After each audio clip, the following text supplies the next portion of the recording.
సిద్దిపేట జిల్లాలోని ప్రముఖ పుణ్యక్షేత్రమైన మల్లికార్జున స్వామివారి దేవాలయం అతిథి గృహంలో దేవాదాయ అర్చక ఉద్యోగులు వేద విద్యార్థులతో కలిసి తెలంగాణ రాష్ట్ర అర్చక ఉద్యోగ జేఏసీ ఉగాది నుంచి కొత్త ఏడాదిలో జరిగే కార్యక్రమాల తెలుగు డైరీని ఆవిష్కరించింది. ఈ సందర్భంగా జేఏసీ చైర్మన్ మాట్లాడుతూ కాంగ్రెస్ ప్రభుత్వం ముఖ్యమంత్రి రేవంత్ రెడ్డి, తెలంగాణ రాష్ట్ర దేవాదాయ శాఖ మంత్రి కొండా సురేఖ ఆధ్వర్యంలో తెలంగాణలోని వివిధ దేవాలయాల అభివృద్ధికి నిరంతరం కృషి చేస్తుందన్నారు. ఆలయాల అభివృద్ధికి నిధులు కేటాయిస్తూ వారి ఆధ్యాత్మిక భావనను పెంపొందిస్తున్నారని తెలిపారు.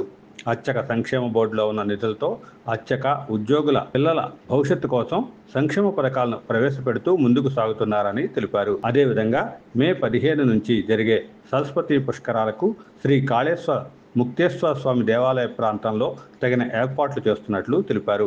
ఈ కార్యక్రమంలో అర్చక ఉద్యోగ జేఏసీ చైర్మన్ గంగు ఉపేంద్ర శర్మ, ఆలయ ఏఈఓ బుద్ధి శ్రీనివాస్, ఆలయ ప్రధాన అర్చకులు మహదేవుని మల్లికార్జున్, ఉప ప్రధాన అర్చకులు మహదేవుని సాంబయ్య, వేద పండితులు మధుసూదన్ శర్మ, ఆలయ అర్చకులు, ఉద్యోగులు, వేద పాఠశాల ఉపాధ్యాయులు, విద్యార్థులు పాల్గొన్నారు.